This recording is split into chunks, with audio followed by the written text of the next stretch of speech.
পৰীক্ষালৈ পঠাই দিয়ে ইয়াত মানকাছাৰত হিমন্ত বিশ্ব শৰ্মা ডাঙৰীয়া প্ৰক্সি হ'ল জাভেদ ইছলাম ডাঙৰীয়া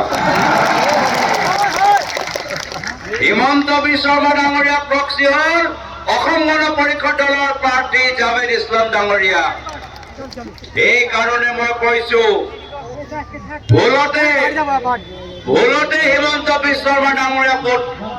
দিব নালাগে আপুনি ক'ব কেনেকৈ হিমন্ত বিশ্ব শৰ্মা ডাঙৰীয়া প্ৰাৰ্থী হোৱা নাই হিমন্ত বিশ্ব শৰ্মা ডাঙৰীয়া ইয়াৰ বিধায়ক হ'ব নোৱাৰে কিন্তু মই আপোনালোকক কথা দিছো যদি কংগ্ৰেছৰ বাহিৰে যদি ক'ৰবাত আপোনালোকে ভোট দিয়ে দুটা ভোট ডাইৰেক্টলি হিমন্ত বিশ্ব শৰ্মা ডাঙৰীয়া বাকচত সোমাই যাব এই বিধানসভা নিৰ্বাচনত কংগ্ৰেছ দলৰ বাহিৰে যদি ক'ৰবাত আপুনি ভুলতে ভোট দিয়ে হিমন্ত বিশ্ব শৰ্মা ডাঙৰীয়াক দুটা ভোট দিয়া মানে হ'ব আৰু সেইকাৰণে এই প্ৰক্সি হিমন্ত বিশ্ব শৰ্মা ডাঙৰীয়া প্ৰক্সি দল অসম গণ পৰিষদ দলৰ পৰা সাৱধান হৈ থাকক এই হিমন্ত বিশ্ব শৰ্মা ডাঙৰীয়াৰ প্ৰক্সি পাৰ্টি জাভেদ ইছলাম ডাঙৰীয়াৰ পৰা সাৱধান হৈ থাকক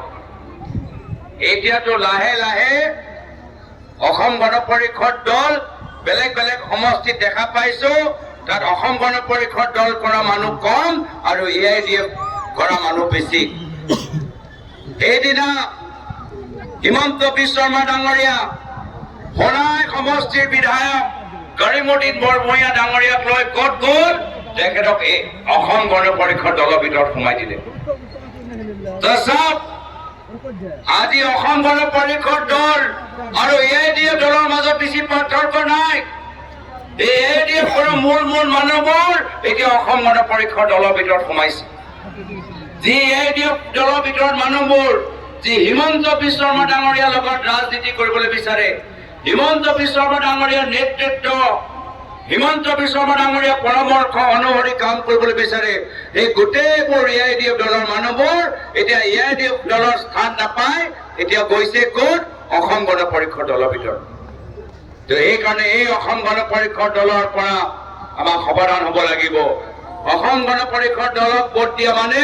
পুনৰবাৰ আমি AIDF দলটোক পুনৰ জীৱিত কৰিছো আৰু হিমন্ত বিশ্ব শৰ্মা ডাঙৰীয়া হাত শক্তিশালী কৰিছো আজি সেইকাৰণে আমি গোটেইবোৰ বিৰোধী দল কংগ্ৰেছ দল ৰাইজৰ দল অসম জাতীয় পৰিষদ দল CPM দল CPIML দল APHLC দল আমি গোটেইবোৰ একত্ৰিত হৈছো এখন নতুন বৰ অসমৰ কল্পনাত এখন নতুন বৰ অসম আমি দিবলৈ বিচাৰো এখন নতুন বৰ অসম আমি সৃষ্টি কৰিবলৈ বিচাৰো আৰু এই নতুন বৰ অসমৰ নক্সা কেনেকুৱা হ'ব তাৰ বাবে যোৱাকালি আমাৰ মল্লিকাৰ্জুন খাৰ্গে ডাঙৰীয়া নিখিল ভাৰত কংগ্ৰেছ সমিতিৰ সভাপতি 5টা প্ৰতিশ্ৰুতি মুকলি কৰিলে এই 5টা প্ৰতিশ্ৰুতি কি আছিল এই 5টা প্ৰতিশ্ৰুতি হ'ল যে 100 দিনৰ ভিতৰত আমি জুবিন দাক ন্যায় দিব লাগিব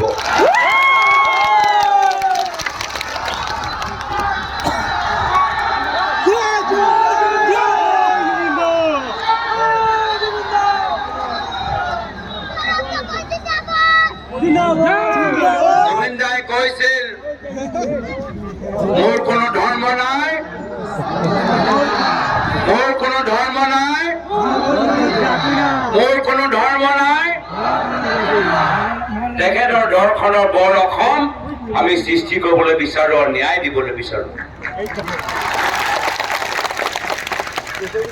আমাৰ দ্বিতীয় প্ৰতিশ্ৰুতি হ'ল যে আমাৰ অসমৰ ভিতৰত বয়োজ্যেষ্ঠসকলৰ সংখ্যা বৃদ্ধি হৈছে আৰু বয়োজ্যেষ্ঠসকলক চাবলৈ কোনো নাই ল'ৰাবোৰ সব বাহিৰত চাকৰি কৰি আছে হাজিৰা কৰি আছে হস্পিটেলত গ'লে আজি তাৰিখত তেওঁলোকে দৰৱ নাপায় কোনোবা ঘৰত সোমাই গোটেই পইচাবোৰ লুটি গুচি যায় এই বয়োজ্যেষ্ঠসকলৰ বাবে প্ৰতি মাহত আমাৰ চৰকাৰ অহাৰ পিছত 1250 টকা আমি পেঞ্চন দিবলৈ আমি আৰম্ভ কৰিম জ্যেষ্ঠ যিদৰে মহিলা শিশু আৰু যুৱকৰ বাবে চৰকাৰৰ বিশেষ মন্ত্ৰালয় আছে আমাৰ চৰকাৰ অহাৰ পিছত বয়োজ্যেষ্ঠসকলৰ বাবে জ্যেষ্ঠ নাগৰিকৰ বাবে আমি এটা বিশেষ মন্ত্ৰালয় আমি প্ৰতিষ্ঠিত কৰিম এয়া হ'ল আমাৰ প্ৰতিশ্ৰুতি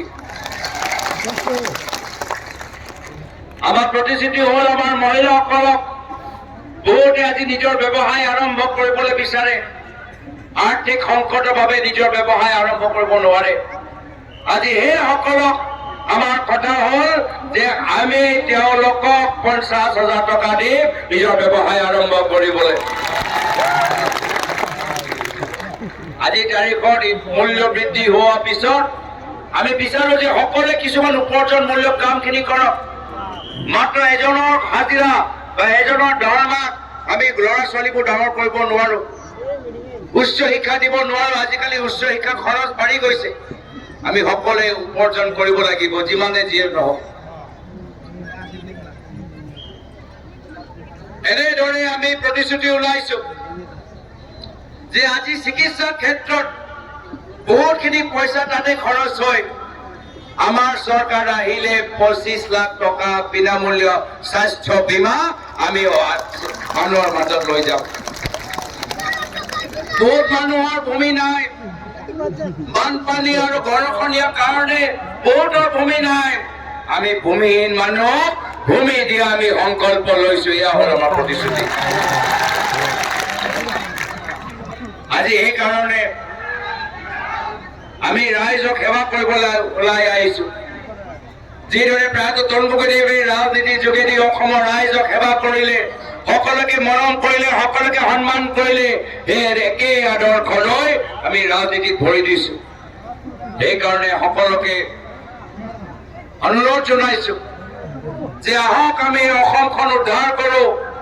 হিমন্ত বিশ্ব শৰ্মা ডাঙৰীয়াৰ ভ্ৰষ্টাচাৰী শাসন শেষ কৰো সাম্প্ৰদায়িক বাতাবৰণ আমি এই বাতাবৰণ পৰা ওলাই আহি অসমৰ ভিতৰত শান্তি আৰু সম্প্ৰীতি এনাজৰি এটা পৰিৱেশ সৃষ্টি কৰো এনেকুৱা এখন চৰকাৰ বনাও যি দুখীয়া মানুহৰ বাবে কাম কৰে সেইকাৰণে শেষত পুনৰবাৰ আপোনালোকক অনুৰোধ জনাইছো যদি বিচাৰে অসমৰ উদ্ধাৰ অহা 9 তাৰিখত হাতৰ চিৰপত ভৰ্তি কংগ্ৰেছক জয়যুক্ত কৰক মহিবুৰ বাপী ৰেহমানক ইয়াৰ পৰা দিছপুৰলৈ পঠাওক এইখিনিয়ে কথা কৈ নিজৰ চমুৰ কথা সামৰিছো ধন্যবাদ জয় হিন্দ জয় আই অসম খুদা হাফেজ